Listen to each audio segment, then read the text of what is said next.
Hello, my name is Kalpana Thapa, and now I'm going to present on the topic Psychological Foundation of Counseling Learning Principle. These are the contents. Now we'll see the meaning and definition of counseling. Counseling is a process whereby a trained, competent counselor will help or assist an individual who is seeking help in gaining greater understanding of self, improve decision making, and behavior changes to overcome his or her problem.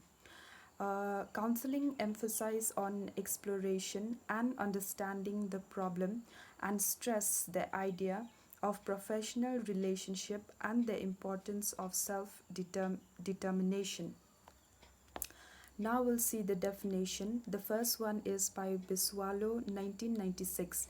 Define counseling as a process of helping an individual to accept and to use information and advice so that he or she can either solve his or her present problem or cope with it successfully. Counseling depends heavily on information. The second definition is according to British Association for Counselling and Psychotherapy 2002. Counseling takes place when a counselor sees a client in a private and confidential setting to explore a difficulty a client is having, the stress that the client may be experiencing, or perhaps the client dissatisfaction with a life or loss of a sense or direction and purpose. Now we'll see the introduction of psychological foundation. About the same time that Freud was laying the foundation for psychiatric counseling, the field psychology was making its contribution. The discipline psychology was born when Wilhelm Wundt found the first experimental laboratory in 1879. William James was intensely interested in the concept of free will, consciousness, and adaptive functioning, and believed humans to be creatures of conditions and action as well thought and reason. It is his ideas which are more to the relevant to the development of the therapeutic counseling as a separate discipline. Now we'll see the introduction of psychological foundation of counseling.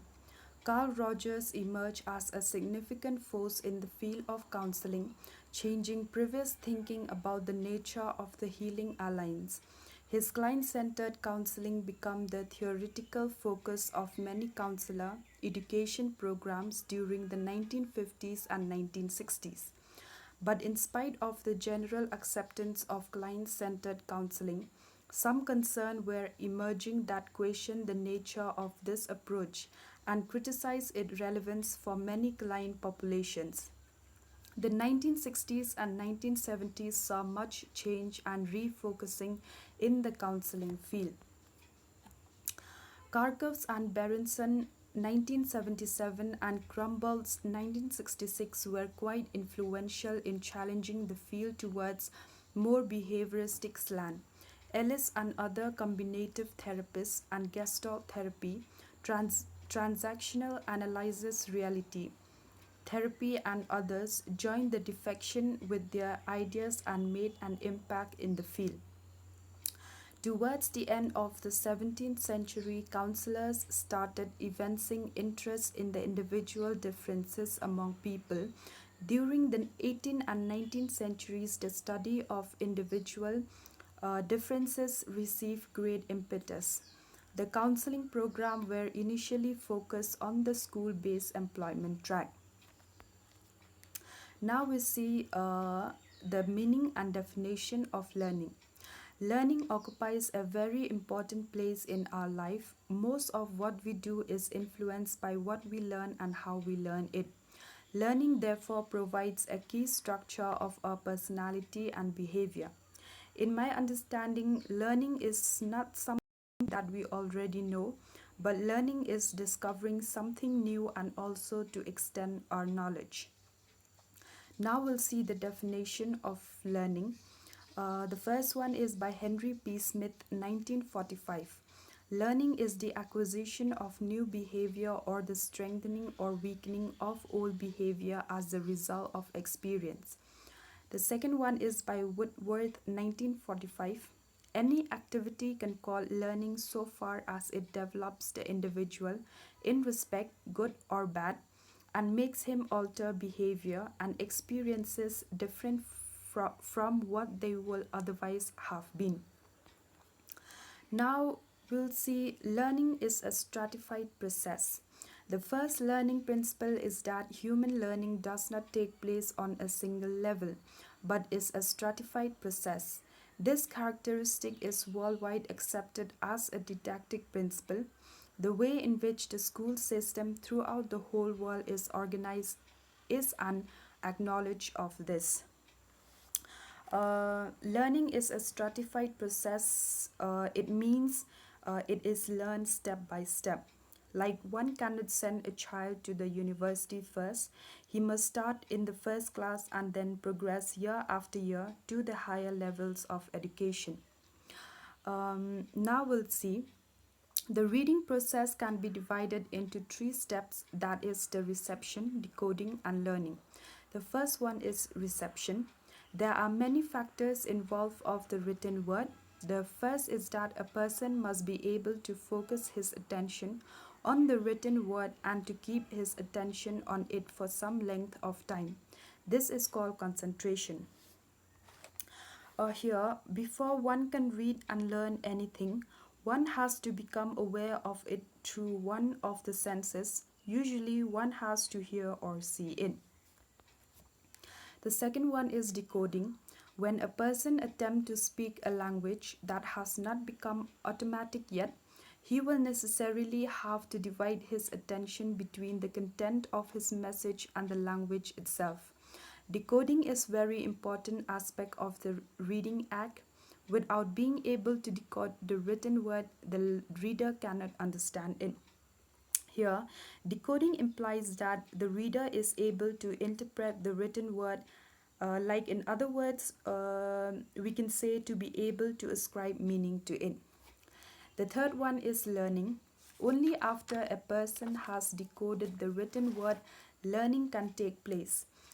To learn, a person must be able to store something that he has perceived and decoded so that he will be able to recall this information at a larger stage. Here, learning is we can say that it is the ability to recall memory or to remember makes learning possible. Now we'll see psychological foundation, the learning principle. Human behavior is learned, thus all behavior can be unlearned and new behaviors learned in its place. Behaviorism is concerned primarily with the observable and measurable aspects. Therefore, when behavior become unacceptable, they can be unlearned. Behaviorists assume that the only things that are real are the things we can see and observe. We cannot see mind, the it, or the unconscious, but we can see how people act, react, and behave. Now we see about the early theorists. The first one is Pavlov, 1949 to 1936. Ivan P. Pavlov is Russia's most famous scientist. He first won great distinction for his research on the physiology of the digestive system. Pavlov encountered a methodological problem that was ultimately to prove more important and more interesting than his psychological research. He had discovered conditioning. Pavlov thought that all learning, whether of elicited responses in animals or of highly conceptual behaviors in humans, was due to the mechanism of classical conditioning. The next theorist we'll see about Watson, 1878 to 1985. John B. Watson was one of the most colorful personality in the history of psychology. Although he did not invent behaviorism, he became widely known as chief spokesman and protagonist It was Watson, more than Pavlov or any other one person, who convinced psychologists that the real explanation of behavior lay in the nervous system, and that as soon as we understood the brain a little better, most of the mysteries will disappear. And it was mainly because of Watson that so many psychologists came to believe that what they call conditioning was so important. Now we'll see about Skinner. 1904 to 1990. B.F. Skinner is considered by many authorities to have been the greatest behavioral psychologist of all time. Earlier, behaviorism had been concerned with stimulus response connection. Skinner looked at the learning process in the opposite way, investigating how learning was affected by stimuli presented after an act was performed. Now we'll see the types of learning. The first one is classical conditioning is demonstrated when a neutral stimulus acquires the eliciting properties of the unconditioned stimulus through pairing the unconditioned stimulus with a neutral stimulus.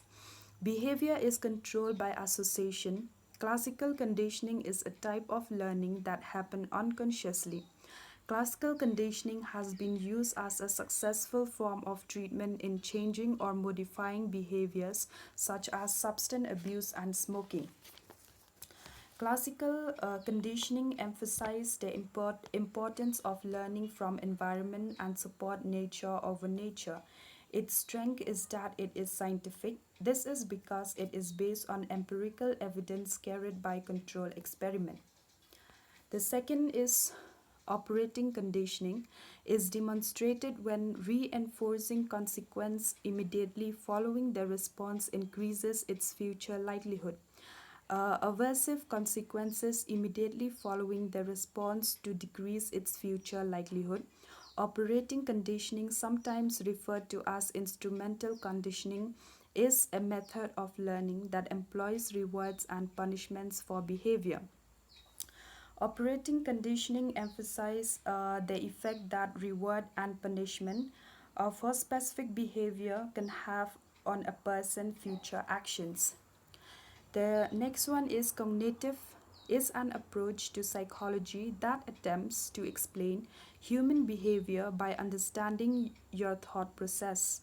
The assumption of cognitive theory is that thoughts are the primary determinants of emotions and behavior.